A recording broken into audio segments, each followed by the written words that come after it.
Olá, amigos espíritas, olá, simpatizantes da doutrina espírita, tudo bem? Estão me ouvindo bem? Tudo certo por aqui? Colegas e todos aqueles que estão conosco, muito obrigado, muito boa noite. Estão ouvindo bem? Isso é importante, né? Porque às vezes pode ser que o som não passe aqui na hora de conectar o fone de ouvido e eu não perceba. Estamos chegando, né? Que bom, muito obrigado aí pelas curtidas, então, sinal que está tudo tranquilo. Muito boa noite, hoje é quarta-feira, dia 4 de novembro de 2020. Eu sou Miguel Brambila e aqui pela página Harmonia e Luz estamos juntos mais uma vez, abrindo esta sala digital, virtual, do Centro Espírita Harmonia e Luz, para conversarmos então sobre esta nossa maravilhosa doutrina. Eu convido a todos aqui, façamos uma pequena oração para que Jesus também tenha a possibilidade de estar conosco, não é? Então, muito obrigado, Senhor Jesus, muito obrigado aos nossos anjos da guarda, aos espíritos mentores aqui presentes, e que possamos juntos exercitar um pouquinho mais do conhecimento espírita nesse momento. Seja feita a tua vontade e que assim seja. Então, pessoal, estaremos juntos até às 20 horas, seguindo o nosso propósito de esmiuçar um livrinho muito interessante, que é livrinho pelo tamanho, né, mas ele é bem grande em conceito, que é o Evangelho por Emmanuel. Hoje é a nossa terceira exposição sobre esse assunto. Um livro publicado pela Federação Espírita, que nós já contextualizamos na primeira live deste assunto, não é? E que agora chegamos então ao texto Mediunidade. E olha que este texto é muito importante, é um pequeno texto, mas de grande importância para nós espíritas, não somente trabalhadores da casa espírita, mas estudantes do espiritismo, simpatizantes do espiritismo e frequentadores da doutrina espírita, a partir do momento que todos nós vamos, em algum momento da vida, ter contato com a mediunidade, seja ela ostensiva, para trabalhar mesmo, né, com a obrigatoriedade de um compromisso espiritual de resgate, de expiação, seja ela um fenômeno espontâneo que aconteça para a preparação do amadurecimento deste sexto sentido, seja ela até mesmo para um momento que se apresente e que tenhamos que saber o que está acontecendo para ajudar, fazemos caridade mesmo com o significado da mediunidade e a importância deste sexto sentido em nossas vidas. Dentro da doutrina espírita, este é um ponto crucial. Nós vamos ler aqui o texto do Emmanuel, lembrando que nós vamos também referenciar o significado de Pentecostes que ele cita no texto. E lembrando também, né, que o principal livro sobre este assunto está na obra de Allan Kardec, que é o Livro dos Médiuns. Todos aqueles que querem avançar no conhecimento espírita e no contato com o invisível, seja para trabalhar em uma casa espírita, seja para conhecimento geral, que também é válido, seja para encontrar a si mesmo o significado dos fenômenos que está sentindo, até que possa sentir em si um ímpeto de trabalho, nós aconselhamos o Livro dos Médiuns. Ali se explica tudo, o que é a mediunidade, a forma, os tipos, os fenômenos, o que pode acontecer com o médium, vários tipos de questões que, além de nos darem o conhecimento para o nosso exercício mediúnico, para o nosso trajeto de trabalhadores da última hora na seara de Jesus Cristo, abrindo caminhos para o mundo invisível através da mediunidade, também temos aí a possibilidade de nos protegermos, né, de charlatões. Denizar Cardoso, boa noite, tio Miga. Boa noite, Denizar. Que bom, seja bem-vindo, meu irmão. Então, a mediunidade, neste pequeno parágrafo psicografado por Emmanuel através do nosso querido, digníssimo, né, Chico Xavier. No dia de Pentecostes, Jerusalém estava repleta de envelhecimento. Opa, aqui não passou a página, vou começar de novo.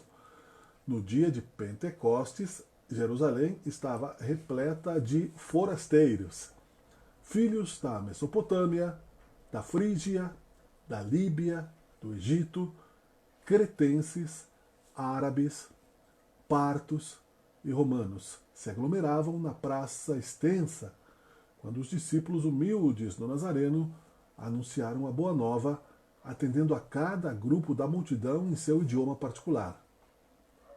Uma onda de surpresa e de alegria invadiu o espírito geral.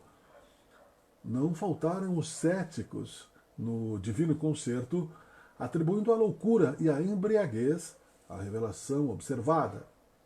Simão Pedro destaca-se e esclarece que se trata da luz prometida pelos céus à escuridão da carne. Desde este dia, as claridades do Pentecostes jorraram sobre o mundo incessantemente. Até aí os discípulos eram frágeis e indecisos, mas desta hora em diante quebram as influências do meio, curam os doentes, levantam o espírito dos infortunados, falam aos reis da terra em nome do Senhor. O poder de Jesus se lhes comunicara as energias reduzidas. Estabelecera-se a era da mediunidade, alicerce de todas as realizações do cristianismo através dos séculos. Contra o seu influxo, trabalham até hoje os prejuízos morais que avassalam os caminhos do homem.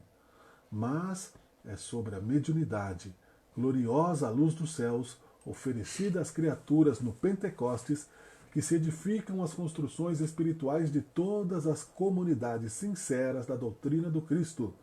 E é ainda ela que, dilatada dos apóstolos ao círculo de todos os homens, ressurge no espiritismo cristão como a alma imortal do cristianismo redivivo. Este trecho, então, de compilação está no livro Caminho, Verdade e Vida, publicado pela Federação Espírita, né? Marina Scheidt, boa noite também para você. Muito obrigado pela presença. Então, vamos aqui na Wikipédia para contextualizarmos o que significa Pentecostes, porque às vezes a gente não sabe, né? Então, Pentecostes, segundo aqui a Wikipédia, ou seja, 50º em grego, é uma das celebrações mais importantes do calendário cristão e comemora a descida do Espírito Santo sobre os apóstolos de Jesus Cristo, sua mãe Maria e outros seguidores. O Pentecostes é celebrado 50 dias depois do domingo de Páscoa e ocorre no 10º dia depois da celebração da Ascensão de Jesus. Isso porque ele ficou 40 dias após sua ressurreição, dando os últimos ensinamentos a seus discípulos.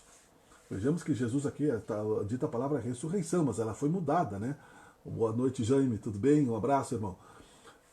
Porque Jesus fez uma aparição, ele se materializou, o Espiritismo já explicou isso. E ficou 40 dias, né, depois de ter saído do corpo materializado, explicando para os apóstolos, que ainda tinham dúvidas, alguns, né? Então, sua ressurreição, dando os últimos ensinamentos a seus discípulos. E para os 50 dias que se completam da Páscoa até o último dia da grande festa de Pentecostes, sobram 10 dias. Foram estes os dias em que os discípulos permaneceram no cenáculo até a descida do Espírito Santo no dia de Pentecostes. Pentecostes é historicamente e simbolicamente ligado ao festival judaico da colheita, que comemora a entrega dos 10 mandamentos no Monte Sinai, 50 dias depois do Êxodo. Para os cristãos, o Pentecostes celebra a descida do Espírito Santo sobre os apóstolos e seguidores de Cristo através do dom de línguas, como descrito no Novo Testamento durante aquela celebração judaica do 50º dia em Jerusalém. Por esta razão, o dia de Pentecostes é às vezes considerado o dia do nascimento da Igreja Cristã. O movimento pentecostal tem seu nome derivado deste evento. A ocasião, o domingo de Pentecostes, é o último dia da festa do Divino Espírito Santo, muito difundida no catolicismo popular brasileiro e de outros países. Então isso está na Wikipédia, em complemento à mensagem que nós lemos aqui sobre a mediunidade trazida por Emmanuel. No Espiritismo se explica então este fenômeno num livro de Ernesto Bozano, ali do período de Allan Kardec, e também no livro dos Médiuns, o significado de se falar várias línguas pelo dom da mediunidade. Se chama xenoglosia. É uma das possibilidades mediúnicas, muito rara. Muito rara. Chico Xavier tinha, né? Divaldo Franco precisa de intérprete, mas ele psicografa em inglês, sem saber o inglês. E assim por diante. Né? E também especular, né? Ou seja, ao contrário da direita para a esquerda, como os hebreus escreviam. Muito rara esta mediunidade, essa xenoglosia. E vejam que então se considerou para os católicos um milagre. Vejam aqui neste trecho que está aí na Wikipédia, tirado da literatura bíblica, quantos fenômenos espíritas já explicados encontramos. Os 40 dias que Jesus ficou depois da crucificação, ele apareceu, ele se materializou, voltou o seu espírito, e ali estavam, né, em dúvida se era verdade ainda ou não. 40 dias Jesus ficou, você veja bem que se apareceu um espírito na sua frente, que dúvida, né? Será que ou você vai sair correndo, você vai achar que está maluco, né? A adrenalina vai ser tão grande. E os apóstolos ficaram 40 dias e ainda tinham dúvidas, né? Do seu próprio poder, não da continuidade da vida. Aí então, depois disso, através da promessa de Jesus, foi contextualizado aqui por Emmanuel, neste trecho que eu vou repetir. No dia de Pentecostes, Jerusalém estava repleta de forasteiros, ou seja, como se estivéssemos na ONU, ou numa Olimpíada, mas era uma celebração religiosa, né? Mas era uma torre de Babel, filhos da Mesopotâmia, da Frígia, da Líbia, do Egito, cretenses, árabes, partos e romanos se aglomeravam na praça extensa, né? Todos eles criam no judaísmo, era uma festa ali que estavam para comemorar o judaísmo. Quando os discípulos humildes do Nazareno anunciaram a boa nova, atendendo a cada grupo da multidão em seu idioma particular. E aí ficou, então, um fenômeno mediúnico considerado um milagre. Você pense que era mais difícil do que hoje você conversar sobre o mundo espiritual, transmitir a mensagem do Cristo através de outras línguas.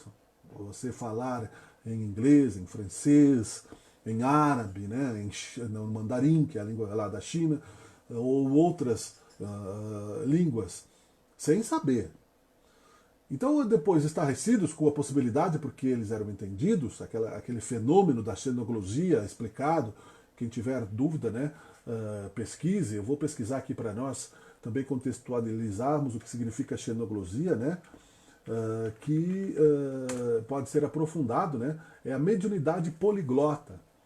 Xenoglosia, ou seja, a capacidade de você falar em várias línguas, né? Pela Wikipédia também a gente pode compreender que isso não acontece por acaso. É um fenômeno de quase entrega completa do médium àquele que está ali trazendo o espírito. Nós podemos entender que, por exemplo, São Pedro não soubesse falar o egípcio. Então, um espírito conhecedor da língua egípcia estava ali perto dele, provavelmente, né, mentor daquele grupo de pessoas que estava ali precisando receber a boa nova. Pedro, que era um médium também, recebeu a mensagem e falou, sem perceber o que estava falando, né, na língua egípcia. Então ele não estava fora, não houve uma incorporação, houve uma influência espírita de uma mediunidade bastante avançada que todos os apóstolos tinham. Né? A xenoglosia, do grego xen, estranho, estrangeiro, mais gloss, língua, consiste no falar de forma espontânea em língua ou línguas que não foram previamente aprendidas.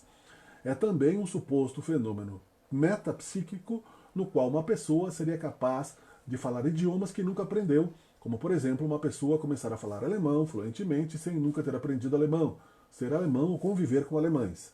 Em 2017, no Brasil, um homem teria participado de uma programação espiritual, entre aspas, aqui coloca na Wikipédia, não é? E com a palavra falava o português, quando no decorrer de suas palavras começou a falar outro idioma desconhecido por ele e pelos outros presentes, né? Em alguns casos a gente sonha em outras línguas, né? Eu não sei porque não estava dormindo, mas já me disseram que eu já falei em alemão dormindo. Às vezes são lembranças de outras encarnações, o que é diferente da xenoglosia. A xenoglosia é um fenômeno mediúnico, é um fenômeno espiritual. Nós comentamos aqui a importância, portanto, da mediunidade que ultrapassará as fronteiras do mundo. Brasil, coração do mundo, pátria do Evangelho, sob a orientação do político Emmanuel, como dissemos a semana passada, senador, ministro das comunicações em nosso lar, reencarnado no Brasil, senador romano, né, e em outras ações também, em outras encarnações, sempre com a ação de trabalhar-se o verbo. Trazendo para nós aqui, espíritas cristãos deste momento, a importância de não nos preocuparmos com a possibilidade de impressionar o próximo através de ensaio. Muita gente pensa que precisa fazer grandes preparações que sejam além da boa vontade, precisa se fazer doutorados, mestrados e outras coisas, sendo que os apóstolos eram bem simples, né? Eles tinham conhecimento profundo do que era o Espiritismo, sendo que o próprio Jesus ficou ali 40, tanto primeiro depois, quando os arrebanhou, né? Quando saiu do seu trabalho, andou aqueles 3 anos acompanhado pelos apóstolos, criou aquele grupo e fundou aquele movimento de divulgação da Boa Nova, do Evangelho. Depois de crucificado, apareceu, portanto, lembremos disso, né? Ficou 40 dias ali, não na ressurreição. A diferença de ressurreição, os católicos também acreditam na ressurreição, como se ele tivesse aparecido em corpo, né? Que seu corpo estivesse voltado. Não, o corpo de Jesus, ele desintegrou-se, né? Quase, porque ele já estava bem frágil de fluidos vitais, sendo que Jesus tinha uma força muito grande e era muito difícil para ele ficar encarnado. Mas no Espiritismo sabe que Nicodemos e um outro irmão que estava também junto com ele, próximo de Jesus, um comerciante, e que não conseguiu ser cristão, trabalharam junto ao imperador, junto, aliás, ao Pôncio Pilatos, né, governador daquela região da Judéia, para enterrarem Jesus num túmulo pertencente, né, a Nicodemos, escondido, né? Inclusive usaram aí parte dos 30 dinheiros que Judas jogou no chão para enfim, fazerem o trâmite daquele enterro secreto do corpo de Jesus.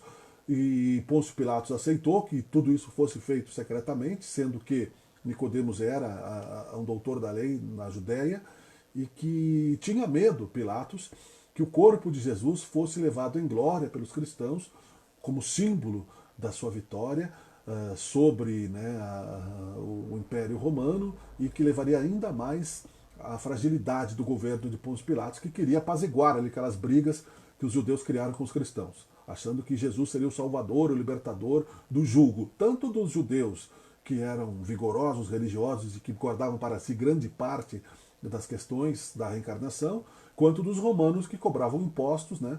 Então um se jogava contra o outro. Os judeus queriam se livrar dos romanos, os romanos queriam apaziguar os judeus para continuar recebendo impostos. Havia toda uma questão política ali, que levou à crucificação de Jesus, sendo que Pôncio Pilatos podia simplesmente ter... Né? Ele disse, Jesus, por que tu não te liberta? E Jesus diz que o seu reino não era deste mundo, que ele não veio aqui, né, para servir às leis do mundo, mas servir à lei de Deus. Então, dai a César o que é de César significava isso, que as leis do mundo teriam que ser resolvidas por os homens do mundo.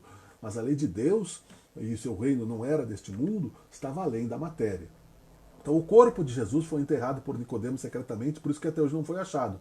Não está lá naquela rocha lá, onde muita gente pensa que ele está. E o seu espírito apareceu, ficou 40 dias, porque através do ectoplasma dos apóstolos, que era muito avançado, os apóstolos deixaram suas famílias para seguir Jesus. Seguiram Jesus com todos os seus preceitos.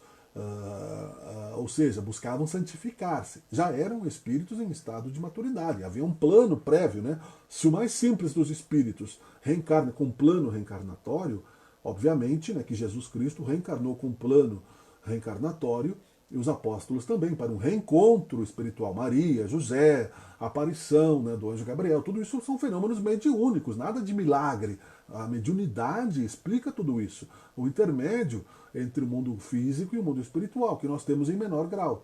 mas matematicamente, filosoficamente, podemos compreender. Nesse sentido, nesse significado de ser, então, quando fazia um milagre, Jesus explicava que ali haviam, né, profissionais trabalhando, os médiuns videntes, alguns eram videntes e enxergavam, né, outros não, mas o ectoplasma dos apóstolos, vejam como aquele grupo, né, de cristãos era tão fiel à mensagem do bem, que conseguiu manter Jesus materializado fisicamente, na sua aparição, materializado como ser, por 40 dias. Né? Subiu aos céus, voltou ao terceiro dia, né? Como diz a Igreja Católica, está sentado à direita de Deus Pai. É o creio, né? Todo-Poderoso. Então é aquela história lá que nós sabemos que são repetições, porque a única oração que se universalizou mesmo foi a do Sermão da Montanha, que é o Pai Nosso. Que aí nós vamos entender depois, filosoficamente, moralmente, religiosamente, na questão de submissão à vontade de Deus, não seja feita a vossa vontade, quando compreendemos que Deus é bom, Deus é Pai, nós estamos ligados a Deus quando oramos, que é o nosso Criador, e conseguimos melhores condições de evolução, de eficiência, de eficácia no nosso processo de busca da felicidade, de transformação, quando isso acontece, no sentido de receber essa energia divina constante. Jesus tinha isso permanentemente, interligado nos diversos transformadores da luz. Né? Já se estuda isso mais avançadamente hoje em dia como uma usina, né? que vai baixando a sua vibração elétrica através dos transformadores até que chegue na lâmpada, né? Vai baixando, baixando, baixando, né? E assim por diante.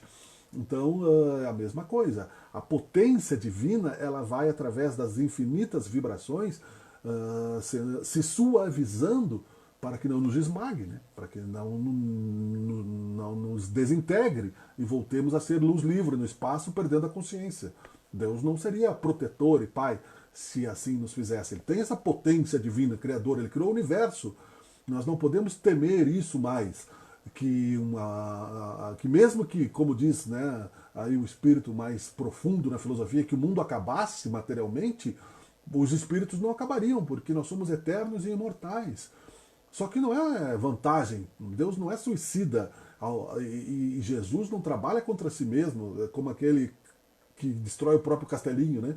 Que aquela criança mimada que constrói um brinquedinho na areia e que depois não tem a sua vontade atendida pelo pai, vai lá e pisa no castelo ou vira a comida fora do prato. Isso é uma infantilidade. Nós, como espíritos, ampliando a nossa consciência mediúnica, e aqui a importância da mediunidade, citada por Emmanuel neste fenômeno da xenoglosia, acontecido no dia de Pentecostes, já contextualizada no início desta live, referenciando que os espíritos falaram como se fosse a Torre de Babel, como se fosse na ONU sem tradutora, automaticamente, para que todos recebessem a mensagem, mais uma vez lembra a política de Emmanuel ao nos trazer à tona, não por acaso neste texto, a importância de Brasil, Coração do Mundo, Pátria do Evangelho, livro psicografado por Emmanuel através de Chico Xavier, que nos levará a ir às tribunas internacionais, como Divaldo Franco faz muito bem. Né? Ele é o mensageiro, o embaixador do espiritismo no mundo, é o Divaldo Franco atualmente, que fala para o mundo inteiro, não somente por lives, por viagens, desde sempre, desde que começou a sua jornada de transformação do espiritismo neste pilar brasileiro de progresso, né?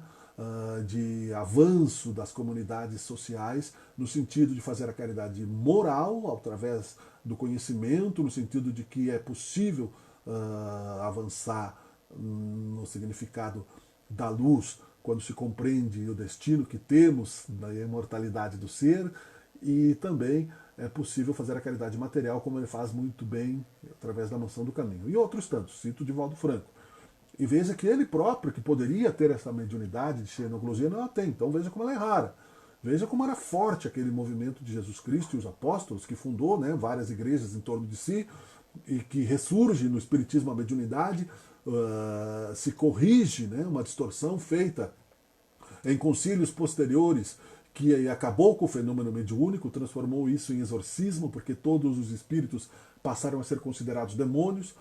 A partir disso era mais fácil controlar o povo, sempre foi o objetivo daquele que se coloca na posição de superioridade, quer ser rei, quer ser sacerdote, quer ser poderoso, dominar os inferiores, são massa de manobra, são inferiores como irmãos, mas jovens, não em termos de criação divina, que temos responsabilidade, inclusive, de agirmos na direção do caminho, da orientação. Esse é o trabalho, inclusive, do médium expositor, que faz esse trabalho e precisa e tem a responsabilidade de fazê-lo com a segurança de que não está agindo contra si próprio, primeiramente, né, criando luzes distorcidas, refratárias, desviando a luz do caminho. A mediunidade, portanto, ela precisa que goze da nossa convicção, que nós tenhamos a certeza, quando somos intuídos por alguma coisa, que aquilo não é por acaso e que não deve se transformar também em algo místico, em algo que seja de falsa profecia. Então, por isso que eu citei a importância do livro dos médiuns, para que nós estudemos em grupos espíritas, mas é um livro que você pode comprar e ler também e estudar de forma autodidata. O grupo espírita é para você trocar ideias, né? Não é porque tem, então, para você andar mais rápido, para você ter mais proteção, mas você pode ler em casa, onde quiser. Tudo é cultura, tudo é conhecimento, como disse o apóstolo Paulo, que era um intelectual de primeira linha e que disse depois que era para se absorver tudo, refletir-se e retirar aquilo que era do bom senso, aquilo que era bom. E nossos sentimentos, quando estão voltados na mesma intenção que tinham os apóstolos ao amar Jesus, que estava ali presente, não é? Era justamente aquilo que filtrava, portanto, aquela força espiritual. Então vejamos bem, eles conviveram com Jesus, viram todos os milagres, viram tudo que Jesus fez, a aparição de Jesus, e chegou no Pentecostes, estavam eles lá naquela Babilônia de pessoas, e este fenômeno que foi considerado pela história a descida do Espírito Santo. Assim como nós temos hoje no Espiritismo o pensamento de que desceu o Espírito de verdade, né, que vai ser falado para sempre. O Espírito Santo, esse fenômeno de xenoglosia coletiva ali entre os apóstolos, que levou a eles a levarem a boa nova do Cristo para várias nações, ou seja, aquelas pessoas que ali estavam também foram para os seus locais de origem, né, com novas mensagens, novas ideias, e aquilo foi fermentando, como diz na própria literatura espírita, um pouco de levedo fermenta a massa toda. Então a simplicidade é que faz as coisas crescerem, e a partir daí os apóstolos então tiveram a certeza, ficaram mais felizes, e aí começaram, então avançaram na força do autoconhecimento, da crença em si próprios também. Porque se você quer fazer o bem, acredite, né? Quem quer fazer o mal, diz aí o ditado triste que quem quer se suicidar consegue, né? Então, quem quer fazer o mal, muitas vezes consegue com planejamento e frieza. Por que os bons são tão tímidos? Porque os bons, né, que ainda não somos, que queremos ser, somos tão tímidos. Eu não quero ser inconveniente. Porque quando nos é testada a questão da certeza de que a vida é imortal, no sentido de que nos pedem aí uma comprovação em sermos mais convictos através da palavra mesmo, não de uma aparição, não, a palavra põe em português, em língua da terra, renegamos, fechamos a boca, nos intimidamos, fugimos. Mas eu vou, né? Não posso dizer, né? Porque eu vou perder o negócio, porque eu vou perder o emprego, porque eu vou perder o amigo, o vizinho vai achar que eu sou macumbeiro, e renegamos então a fertilização do terreno. Uma simples folha que cai de uma árvore, ela vira adubo. E aquele adubo, né, pode ser o que dê guarida a uma semente que se transforme num carvalho. Uma simples folha, um simples átomo, né, uma simples molécula, positivamente falando. Negativamente falando, a simples revolta de uma célula nossa pode destruir o nosso corpo, devido à força que o pensamento tem, a força que é possível ter através de querer, através de crescermos. Se somos imortais, você veja bem que parece simples, né? Eu sou imortal, tudo bem, mas você já imaginou a potência que há por trás disso? A potência que rompe, né, no nascimento do corpo físico, o quanto mentalizamos o nosso corpo, quantas células se multiplicam no nosso corpo todos os dias, quantas voltam para o pó, né, porque as células se renovam, principalmente as da pele, e nós vamos nos transformando e continuaremos vivos Nos fenômenos mediúnicos, sim. Né? O médium espírita, ele sente, ele vê, ele tem sonhos. Mas é preciso que todos sejam médiums para ter essa convicção filosófica. Então a responsabilidade de quem vê é maior ainda. Né?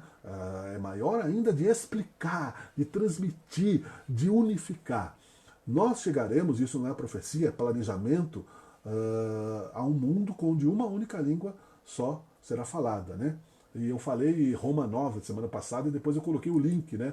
Até eu vou aproveitar aqui e vou pesquisar o nome, porque eu sempre esqueço aqui do autor do Esperanto, que está na literatura espírita e que fala sobre justamente, né, uma língua que será a língua universal, né, e que nos trará a Zamenhof, né? Zamenhof é um romeno, né? O Esperanto aqui diz, ó, vou ler para que nós contextualizemos. Aí não será mais precisa a xenoglosia, né? Jesus disse isso para São Tomé, porque tudo que Jesus falava se transformava em sabedoria, né? São Tomé, quando viu Jesus, São Tomé, apóstolo de Jesus, disse: eu quero te tocar. Eu não sei se eu estou tendo uma, né?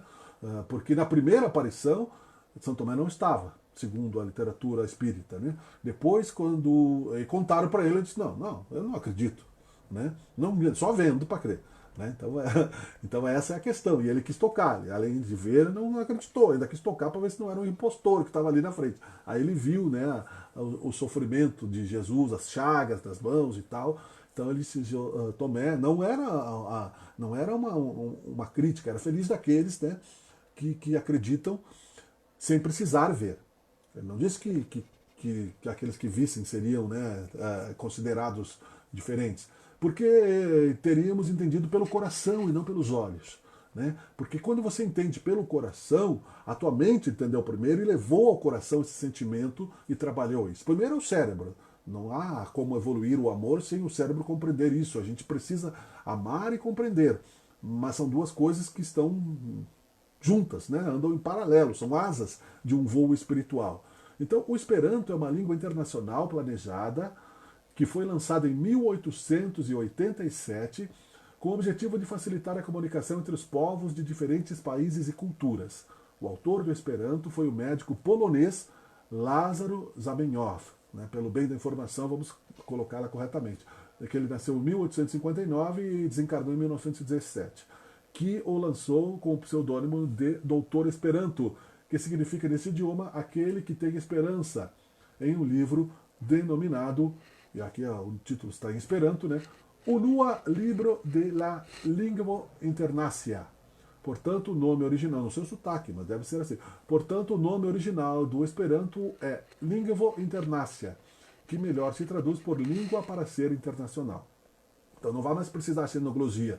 E isso está na literatura espírita, está na revista espírita, inclusive, não sei qual edição, porque são 100 anos, mas se fala sobre isso, sobre o Zamenhof. O Esperanto, então, que será, né, a língua, e aí depois ele explica aqui, né, o que significa e tal, num futuro onde as fronteiras serão dirimidas. Todos seremos irmãos de um único plano. O que vai acontecer? Qual é o plano de Jesus, portanto, para isso, né, depois do terceiro milênio? Nesse momento, a nossa mediunidade tem que entender que os apóstolos precisaram do Espírito Santo lá, do fenômeno da xenoglosia no dia de Pentecostes, para serem convictos de que eles tinham poder e precisavam expandir aquela mensagem. O que nós precisamos nesse momento de transformação, porque estamos em pandemia, não terminou, e risco de novas pandemias e de ameaças constantes de atomismo e de guerras nucleares e de tanto fanatismo e fundamentalismo religioso, onde aquele que crê com convicção, aquele que não crê é um negacionista e, portanto, né, transforma-se em um guerrilheiro, num traficante, num pirata moderno. O político que é corrupto, e os mornos, aquele que Jesus dizia que não estão nem do lado nem do outro, vão conforme os ventos, que também não adianta nada, né? Porque não existem meias verdades, disse Jesus. Então, o que nós temos que entender com isso? Que a meia-verdade não serve para nada. A meia-verdade é para o oportunista, para o hipócrita, né, que é o camaleão, que se mimetiza conforme o poder, né, quem está no poder eu vou seguindo. Né?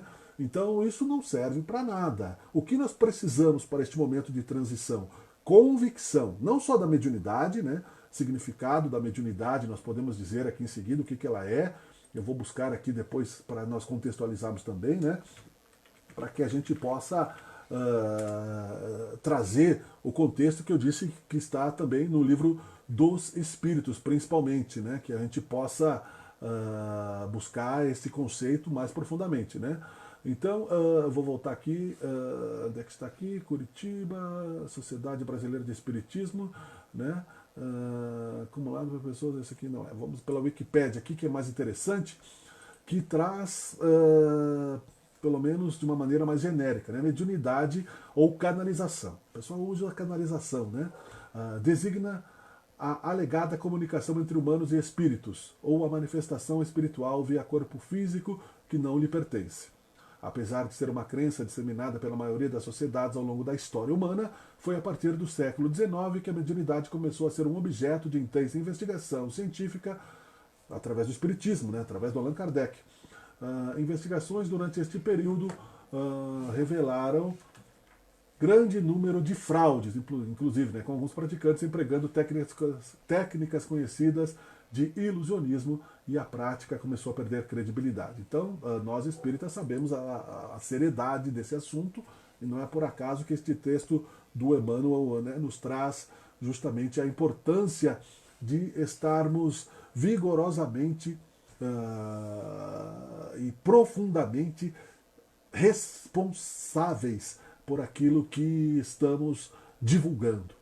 Assim como somos responsáveis por aquilo que cativamos, somos responsáveis também pelo verbo, pelo que sai de nós, porque a cada um será dado segundo as suas obras. Os apóstolos, então, portanto, nesse sentido, ficaram impressionados com aquele fenômeno da xenoglosia, assim como nós precisamos às vezes de uma mensagem de alguém que desencarnou, precisamos de um sonho que se realiza mais ali na frente, precisamos de vários acontecimentos para que tenhamos a convicção da força que temos, né? O bom pai estimula o seu filho na hora da aprovação.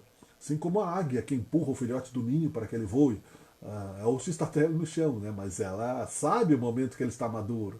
Ela não vai acabar com a sua prole, com a sua descendência. Muito pelo contrário. O filhote se acomoda lá, não quer sair, e por instinto a águia vai lá no alto da montanha e tuque, né? O filhote é obrigado a bater as asas. Nós somos trabalhadores da última hora, não adianta negarmos. Entramos no Espiritismo para nos consolarmos, sim, é verdade, porque buscamos em todas as portas e nada nos agradou. Buscamos em outras religiões que merecem o nosso respeito, e até mesmo algumas reencarnacionistas, como a Seishonoye, como os Hare Krishnas, muito boas, mas também não nos sentimos em paz. O Espiritismo, dentro daquilo que arrebanha, traz também outras questões deste momento planetário, que esta transição planetária exigirá que deixemos as meias verdades de lado. Se você quer finalmente ultrapassar a porta estreita, que você vem titubeando, ou nós, né? Eu digo você porque eu me incluo, né? Nós, né? Porque seria hipócrita da minha parte não me incluir. Ultrapassar a porta estreita, que viemos titubeando há muitas e muitas reencarnações, nós podemos. Só que seremos transferidos para um outro plano de mais intensidade cósmica, no sentido de um turbilhão de choro e ranger de dentes devido à nossa manha como espíritos, onde não é porque será um castigo infernal, mas uma escola preparatória abençoada por Deus para que deixemos de ser alunos preguiçosos, né? Tem aquele aluno que vai por vontade própria, que é autodidata, que busca, que pesquisa, que se especializa, que se doutora e que se transforma num ponto fora da curva. Como Beethoven, como Mozart, como outros de excelência, pelo trabalho, pelo exercício da vontade, se transformam em seres de especial capacidade. Mas não por privilégio, porque entenderam que isto é possível, que você pode se tornar um especialista de qualquer coisa desde que você se desenvolva através do seu espírito de disciplina, de concentração, e todos os dias busque um pouquinho. Assim como você cuida no jardim, tenho dito, né, uma pequena flor, plantada, uma pequena semente arrancada, você não consegue ver a obra pronta, a não ser na sua mente. Daqui a pouco ela já está pronta e você observa, né, o seu trabalho todo. Jesus nos estimulava força de vontade, que nos livrássemos da vaidade e não ficássemos contemplando pequenas obras que fizemos agora, pequenos gestos de caridade, pequenos impulsos de inspiração, psicografias que fizemos ainda como um exercício de primeira série. Tudo isso é legal, né? Mas não podemos ser mimados em achar que tudo isso é o suficiente, que somos, eu vou ficar aí mais 20 vidas, né, para poder falar de Jesus. É claro que não, não precisamos lançar livros, não precisamos reinventar a roda, não precisamos reinventar o Pentateuco de Allan Kardec e as mais de 500 obras de Chico Xavier. Né? Boa noite, Vânia. Mas precisamos sim cumprir a nossa parte. Em casa, na família, no centro espírita, no trabalho, cumprir a nossa parte mental, como seres imperfeitos que somos, mediunidade. Aquele impulso que os apóstolos tiveram, o Espírito de verdade nos deu através de Allan Kardec. Chico Xavier mostrou o seu exemplo. Divaldo Franco mostrou.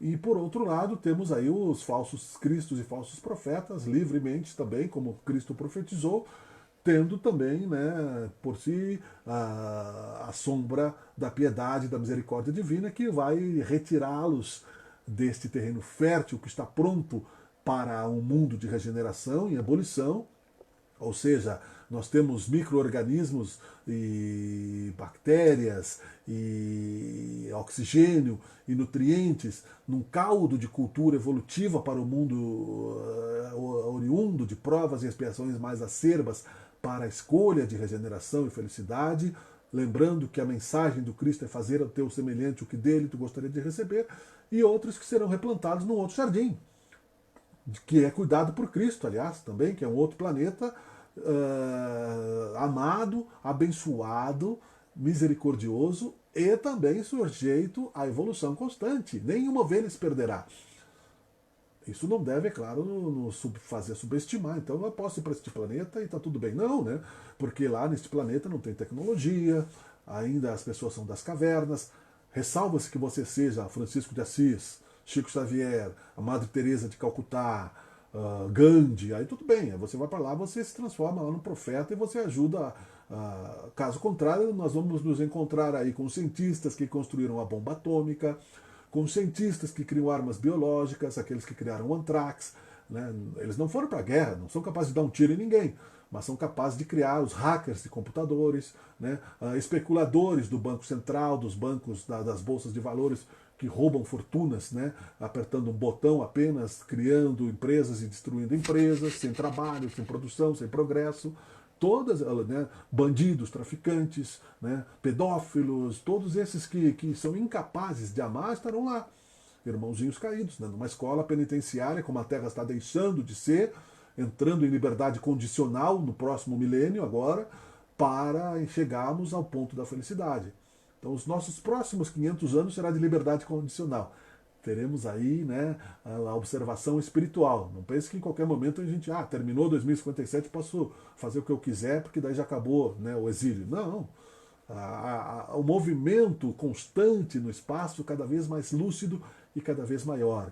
E a mediunidade informa isso também. A mediunidade é um fenômeno de intermédio entre várias dimensões divinas. Nós temos instrumentos diversos que representam a música. O instrumento de sopro, os instrumentos de cordas, os pianos. Então, na escala vibratória que os nossos ouvidos são capazes de ouvir, tem instrumentos mais qualificados. Temos, por exemplo, um baixo tem 4 cordas e pode ter 6 cordas.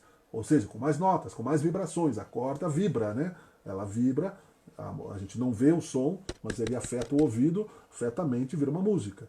O invisível, a música é invisível, o verbo é invisível, ninguém está vendo aqui a energia sair da minha boca, estamos escutando, estão vendo a minha imagem, que é luz sendo transmitida por essa tecnologia. Luz, todos somos luz, né? Luz inferior, baixa vibração, mas somos luz. Então a ciência avançará também através desta mediunidade, deste intermédio. Ou seja, a nossa escala, né, a nossa tabela periódica também ainda não está completa, diz Geraldinho. A escala periódica de elementos químicos já conhecidos, ela vai avançar, nós vamos conhecer novos elementos químicos submateriais de baixa vibração, nos umbrais, por exemplo, e supramateriais que estão de alta vibração, que formam aí as colônias espirituais próximas de nós. Precisamos então do fenômeno do milagre da nossa frente, da xenoglosia, para ajudarmos a expandir esta realidade espírita cristã? Talvez, né? Como diz aqui Emmanuel, para concluir, porque o tempo já se esgota, são 20 horas, não faltaram os céticos no divino concerto. Divino concerto, veja bem, né? A melodia divina trazendo irmãos do plano espiritual, estimulando os apóstolos e aqueles que estavam ali, não somente os apóstolos, havia muita gente, então os apóstolos eram tipo os diretores, os coordenadores daquele fenômeno, mas quem estava naquele grupo também levou a mensagem, tanto que a igreja se expandiu muito, e era pelo menos a proposta de Jesus, que a reencarnação chegasse até nós mais rapidamente. Conhecendo o nosso livre-arbítrio, conhecendo a matemática, que é a profecia, e que nós não faríamos isso, que em algum momento da história política negacionista e materialista entrou e roubou, né, a religião para si, que foi a transformação da Igreja Católica do cristianismo em religião oficial do Império Romano. Jesus sabia, né, que passaria o Império Romano, não sobraria pedra sobre pedra, mas as suas palavras não passariam. Então, no renascimento da mediunidade organizada, oriunda dessa questão, e nós somos, portanto, muitos de nós católicos reencarnados dentro do movimento espírita para resgatarmos o que fizemos. Como dissemos na live passada, os sãos não precisam de médico. Ou seja, onde está a maior quantidade de remédio, onde a doença é mais comum, não é? Porque se não tem doença, não precisa de remédio. O nosso remédio, que é o Consolador Prometido, está expandido com 6 milhões de espíritas no Brasil, não é por acaso, né? Então não faltaram os céticos no Divino Concerto atribuindo à loucura e à embriaguez a revelação observada, ou seja, acharam que era maluquice, né? Simão Pedro destaca-se e esclarece que se trata da luz prometida pelos céus à escuridão da carne. Escuridão da carne, veja como isso faz sentido em poucas palavras, né? Desde esse dia as claridades do Pentecostes jorraram sobre o mundo incessantemente, ou seja, isso é importante. Desde esse dia, a mediunidade continuou no mundo. Ela não ressurgiu somente com Allan Kardec. Ela andou, Joana d'Arc foram se destacando, São Francisco de Assis, como temos dito, e outros tantos. Mas não havia uma organização, a codificação. Até aí os discípulos eram frágeis, indecisos, mas desta hora em diante quebram as influências do meio, curam os doentes, levantam o espírito dos infortunados, falam aos reis da terra em nome do Senhor. Mas o que se fala para o rei da terra, né? Que aquele reinado ali é temporário, que aquilo passa. Então aproveita, meu irmão, esse poder, porque não está ali por acaso, para que você possa expandir a tua consciência coletiva. Não existe felicidade civilizada que não seja coletiva. E a civilização cristã sabe disso. Você não será feliz, por exemplo, pega uma família com 5 filhos, né, o casal. Se um dos filhos for infeliz e todos se amam, aquela família estará infeliz. Você não vai deixar o seu filho para trás, né? Vamos todos tirar férias e deixa o filho que está viciado em drogas para trás e vamos esquecer que ele existe, né? É como os dedos da mão, minha avó dizia, né? Que os filhos são como os dedos da mão. Se você tirar um, né, ele vai fazer falta. Então, tudo isso é parte da grande família universal que só será feliz num futuro ainda distante do nosso orgulho, da nossa vaidade e assim por diante, né? Mas, a partir do Pentecostes, Emmanuel lembra, estabelecera-se a era da mediunidade, alicerce de todas as realizações do cristianismo através dos séculos. Veja bem, através dos séculos, nós achamos que a mediunidade, o cristianismo só começou com o espiritismo, né? E aí caímos por boçalidade, achamos que somos os eleitos, os escolhidos, quanto muitas vezes o fenômeno mediúnico nos atraiu e fomos falsos cristos e falsos profetas em 1 milhão de reencarnações, e agora nós estamos reclamando que temos que ir ao centro espírita, né? Que a minha família está jantando e eu estou aqui fazendo o meu trabalho. Um exemplo, não estou reclamando, mas um exemplo que eu poderia estar, né? Vão me deixar, vou perder o sorteio do bife, do cachorro-quente, o que você tem que sair de casa em dia de chuva, de frio. Os cristãos iam nas catacumbas depois, quando foram perseguidos pelos romanos. Então, contra o seu influxo, trabalham até hoje, ou seja, até hoje a mediunidade é perseguida por obsessores, por negacionistas, por materialistas, por encarnados, né? Não somente desencarnados, que querem domínio religioso, então acham que isso é coisa de macumbeiro, magia, misticismo. Veja a responsabilidade de sermos sérios para que não tenhamos que começar tudo de novo com piores condições. Né? Isso é muito grave, né? Para nós como espíritos. Deus é maior que tudo, ele chega aos seus objetivos com facilidade e com serenidade. Jesus também, com amor. Mas nós, se quisermos a felicidade, temos que participar com seriedade do processo. Como se você estivesse numa mesa cirúrgica, mesmo que você seja ali a enfermeira que vai alcançar o bisturi para o médico cirurgião, você tem que ter precisão. Caso contrário, aquilo pode matar o paciente. Contra o seu influxo trabalham até hoje os prejuízos morais que avassalam os caminhos do homem, mas é sobre a mediunidade gloriosa, luz dos céus oferecida às criaturas, olha como isso é bonito, né? Luz do céu oferecida às criaturas, onde é que está aqui que eu perdi? No Pentecostes, que se edificam as construções espirituais de todas as comunidades sinceras da doutrina do Cristo. Então, outras religiões também aprenderão a utilizar a mediunidade num futuro breve. Comunidades, né, sinceras, que querem o bem da doutrina do Cristo. E ainda ela que, dilatada dos apóstolos ao círculo de todos os homens, ressurge no espiritismo cristão como a alma imortal do cristianismo redivivo. Ou seja, nós só recebemos primeiro, então temos a responsabilidade maior. Vamos expandir o espiritismo, mas nem todo mundo vai querer ser espírita. Muita gente vai querer ser outra coisa, que seja cristã, que use a mediunidade da sua forma, e tem o direito, né? Porque é a mesma coisa que só eu querer enxergar, só eu querer falar e só eu querer ser o dono da bola. O espiritismo tem que ser humilde nesse sentido também, para evitar distorções e cumprir esse papel de pedra de alicerce, a segundo alicerce, né? A primeira pedra fundamental da Igreja de Jesus foi São Pedro.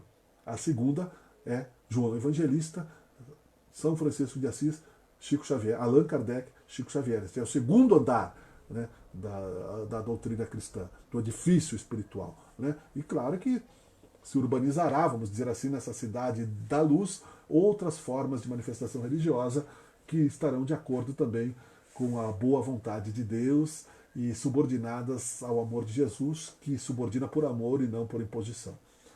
Eu não sei se eu falei muito rápido, peço perdão, há uma intuição, uma vontade, um desejo de falar mais tempo, inclusive, né, sem querer tomar o tempo de vocês, mas é preciso, né, compartilhar também o tempo de reflexão e darmos a possibilidade de que essas informações se decantem e que nós possamos, dentro de nós, trabalharmos o significado dessas coisas todas, com simplicidade, no aprendizado constante do dia a dia, na prática da rotina diária, enfrentando, portanto, né, o medo do desconhecido com a coragem. Se somos cristãos, se somos espíritas, acreditamos na luz, não há necessário ter medo, não importa o que aconteça. Né? Quem tem fé, retira o medo do seu coração. Né? Teremos impulsos, né? Ou seja, um certo pressentimento, a noção de perigo, isso é uma coisa. Né? A prudência. Agora o medo paralisante, o medo aterrorizante, o medo negacionista, o medo da escuridão, isso acabou. Para quem tem fé de verdade.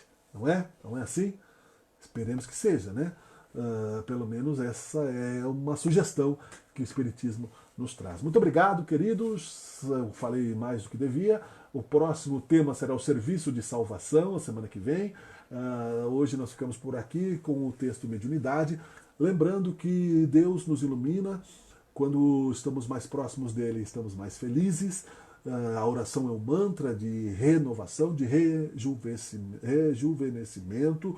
As energias estão chegando nas casas de todos também, através do ectoplasma, do passe. A cura espiritual está sendo feita à distância nesses momentos, o encaminhamento de irmãos espíritas. O plano espiritual está colhendo o ectoplasma de quem é médium e que está distribuindo, na boa intenção, pela irradiação para quem precisa, em hospitais, em penitenciárias, em lares desfeitos, onde a gente menos imagina, onde você conduzir o seu pensamento, enviar a sua irradiação, está chegando, né, a palavra e o socorro divino. Socorro divino, né, no plano espiritual e no plano material também. Não somente, não é questão econômica, tá? Não é, eu vou rezar, a vacina vai bater na minha porta. Não é um milagre privilegiado. Isso a ciência vai fazer, o espiritismo é ciência também, né? Mas a questão da renovação da energia fluídica, que também é saúde. Os sãos que se curam também pela força da mente, do processo de autocura, que aumenta a nossa imunidade, aumenta a nossa capacidade de sermos fortes, de termos esperança, otimismo e fé. Respiramos melhor oxigênio, nos alimentamos com mais qualidade, absorvemos melhor o alimento, né? E o alimento espiritual também passa a nos deixar mais saudáveis. E o resto fica por conta do processo de controle populacional de Deus, né? Que justamente nos deu esse desafio aí pandêmico para que não nos auto-exterminemos, né? Porque caso contrário, não tivéssemos desviado o foco, a coisa já teria ido além disso. Vejamos que as coisas não ocorrem por acaso. Tá legal? O assunto espírita é muito grande, muito profundo, abrange todas as áreas. Muito obrigado, Senhor Deus. Seja feita a tua vontade. Obrigado aos mentores aqui presentes, né? Na minha casa, na sua casa, né? Não importa se você é um trabalhador espírita ou não, ali está o seu anjo da guarda e seu coração é o seu próprio templo. Né? Fale com Deus, fale com Jesus, fale com o seu anjo da guarda, você vai encontrar, sim, o consolo que precisa. Tá legal? Tchau, queridos. Abraço. Vou pro sorteio do bife. Valeu.